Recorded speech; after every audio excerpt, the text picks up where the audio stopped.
आज मी तुम्हाला अशी परफेक्ट मऊ आणि न चिकट साबुदाणा खिचडी दाखवणार आहे की सगळे बोट चाटतील. आणि शेवटी एक सिक्रेट ट्रिक सांगणार आहे जी 90% लोकांना माहीत नाही. साबुदाणा खिचडी नेहमी चिकट होते का?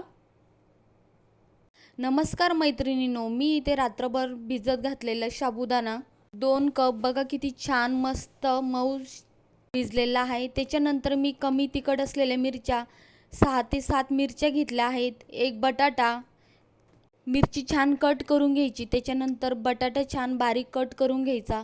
व्हिडिओमध्ये दाखवल्याप्रमाणे तुम्ही अशा प्रकारे कट करून घ्यायचं. त्याच्यानंतर मी इथे 1 वाटी शेंगदाणे घेतले आहेत. ते छान भाजून घ्यायचे. गॅस मीडियम फ्लेमवरती ठेवायचा जेणेकरून शेंगदाणे जळणार नाही.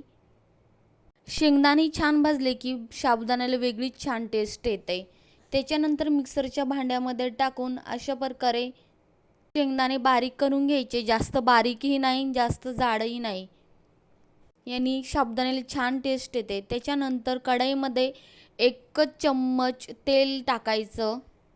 त्याच्यानंतर बारीक चिरलेले बटाटे स्वच्छ धुवून त्या तेलामध्ये टाकायचे. त्याच्यानंतर बटाटे लवकर शिजतील त्यामुळे चिमूटभर मीठ घालायचं. व्यवस्थित छान हलवून घेतल्यानंतर त्याच्यावरती झाकण ठेवायचं जेणेकरून बटाटे लवकर नरम होतील. बटाटे टाकले साबुदाण्यामध्ये की छान टेस्ट येते. त्याच्यानंतर इथे साबुदाणा घ्यायचा. त्याच्यानंतर चवीनुसार मीठ टाकायचं. बारीक केलेले शेंगदाण्याचं कूट टाकायचं. परफेक्ट प्रमाण घेतलं तर साबुदाणा चिकट होत नाही आणि जास्त पाणी घालायचं नाही साबुदाणा भिजू घालताना, जेणेकरून साबुदाणा चिकट होणार नाही. त्याच्यानंतर इथे बघू शकता किती छान इथे बटाटा नरम झालेला आहे. मी कढईतून बटाटा काढून घेतला आहे. त्याच्यानंतर 2 ते 3 चम्मच टाकायचं. तुम्ही क्वांटिटीनुसार टाकू शकता परफेक्ट प्रमाणामध्ये. त्याच्यानंतर बारीक कट केलेली हिरवी मिरची टाकायची. ती छान परतून घ्यायची. व्हिडिओमध्ये तुम्ही बघू शकता अशा प्रकारे मिरची परतून घ्यायची.